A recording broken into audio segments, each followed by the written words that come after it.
Welcome back to Passionate World Talk Radio. Educate, enlighten, entertain, and cool your heels with Lillian. Heard every Tuesday evening from 8 to 9 p.m. Eastern on AMFM247.com. And this morning, our special guest on Cool Your Heels is Tony Keane, who is the CEO of EarthX. And his organization has recently partnered with the National Geographic. So, Tony, please explain a little about EarthX, because I'm pretty sure most people have never heard of your organization, and then go on to explain how great it is that you have partnered with the National Geographic. Thank you, Lillian. I'm really happy to be on your show this week. So, EarthX has been around now. It'll be our 10th event in 2020. And we have become the world's largest environmental experience and conferences and expo. And what really makes EarthX unique is the fact that we bring together business, nonprofits, governments, public, and business and professionals to discuss all the different types of environmental issues. EarthX is like a platform that amplifies the issues that we're facing in the environment, whether it be climate change or energy or air quality or water. We cover them all because we want to make sure that everybody's doing something different to actually live in more harmony with what the Earth's all about. So at our event, we bring together people from all different positions and sides. We had over 177,000 attendees this past year, and we had over 450 speakers, 700 different exhibitors, and on top of all that, we had music and banquets and a car show, a university and student hackathon. Plus, we had EdTech talks and interviews. So there's all sorts of different activities going on for the kids, the young adults, families, and the elderly too. So we get all ages that come down to Fair Park in Dallas, Texas every April to help us celebrate and to actually increase their understanding and learning about what's going on in the environment. So that's what our event is. And this year in 2020, we're actually expecting it to be much larger and more involved because it's the 50th anniversary of Earth Day. So it's something that is very special. And as we take a look back at what's happened over the last 50 years, and also what can actually lie ahead for the future in terms of how do we actually start really building an alliance to bring people together to solve a lot of these issues that we have. So we're expecting well over 200,000 attendees this April, which we're very excited about. Last year, we had talked with National Geographic about their involvement in our event. And so they came and they looked at our event and they attended and really liked what they saw and how it achieved a lot of the mission that they're trying to accomplish in terms of increasing the awareness on these types of issues. So it was a really good experience for them last year. So this year, they've actually come in as a full partner. We're very excited about that because to be recognized by National Geographic at this level we feel is quite an honor. They're going to be having a very large between indoor and outdoor interactive space of probably over about 5,000 square feet. They're helping us with speakers, so that their national global explorers will be attending and speaking at our different events and banquets. They will have a large interactive VR experience as well inside of their space. They are really taking the message and carrying the message of EarthX out to their audience as we share a common value in terms of what we need to do to protect the Earth. Another aspect that EarthX has been involved in, and so is National Geographic, is the whole aspect of education and kids and teachers. And EarthX has created a curriculum with Big Thought and for K through 12. And this is something that we give away for free. We raise money for this at our annual gala, and it's been a nationally certified curriculum. And what we're doing is working with National Geographic to actually pair that up with their curriculum as well, so that the teachers really get a real powerful curriculum package from both EarthX and National Geographic. So how important is it to convince political leaders? I'm not thinking so much of the world leaders because they really are taking climate change a lot more seriously than our present government. And because of what our present government's doing, we seem to be going backwards instead of forward. So how does EarthX and National Geographic plan on trying to change this in the upcoming political elections of 2020? Great question. What we feel is that we've got to basically tell all sides. And so this is something where we are working with both political parties. We'll have members of the Senate from both parties come to our event, as well as Congress, and to really talk about where can they actually have some common intersect. EarthX has been involved with meetings with both sides of the Democrats and Republicans, and created more awareness about the environment inside the Republican Party, so that we hope that more legislation will be getting passed jointly instead of it being such a political issue. We really believe strongly that the environment and the place that we as a humanity inhabits should not be a political issue. It's a human issue that's all of ours to be concerned about. I understand that, but I also know that there are certain laws now that are being bent or absolutely thrown away by the wayside because people believe that climate change is a hoax, or the world is still flat and people can sail off the edge and disappear into the void of the Bermuda Triangle, and World War II never happened. So this is not just among the political climate, but this is a cultural society climate as well. So how do you intend to try and gently persuade people? Well, this goes back down to the power of our platform and the fact that we do bring everybody from both sides to the table. A lot of other events and a lot of other organizations are really focused on one side of this issue or the other. And of course, the media plays into that polarity. So that's something that with our platform, we are basically saying, look, you know what?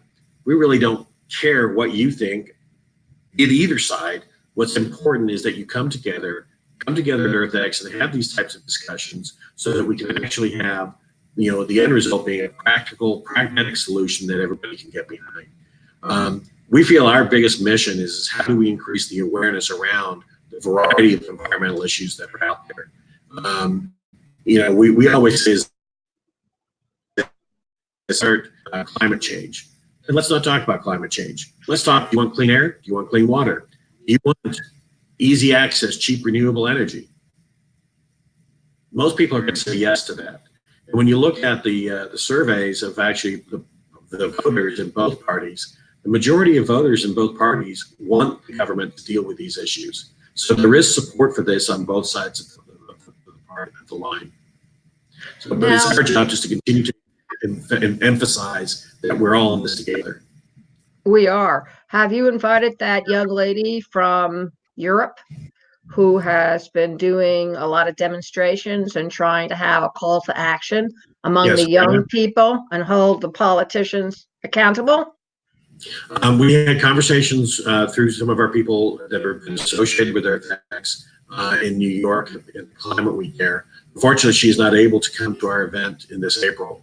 However, we will have March for Science this year. We'll be hosting an event, a youth event at our event in April.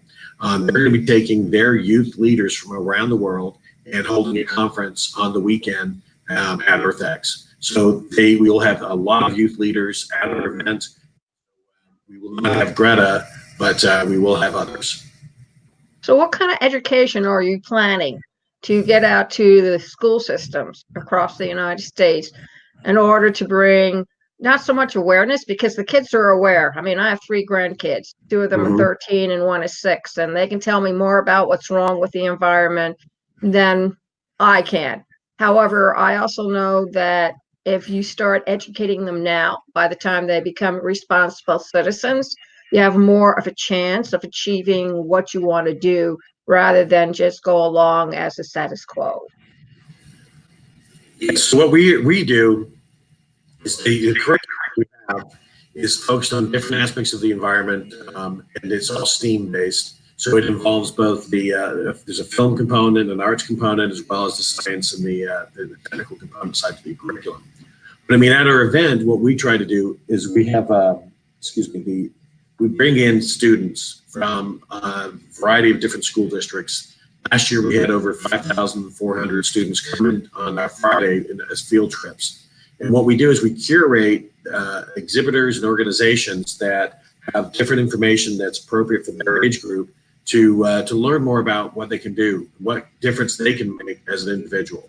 Because one of the things that we really try to push is that, we don't need huge major programs. If every single person out there, all 6.5, 7 billion people, actually just made one decision to do something different that's more friendly to how they're interacting with the earth, the world will be a much better place.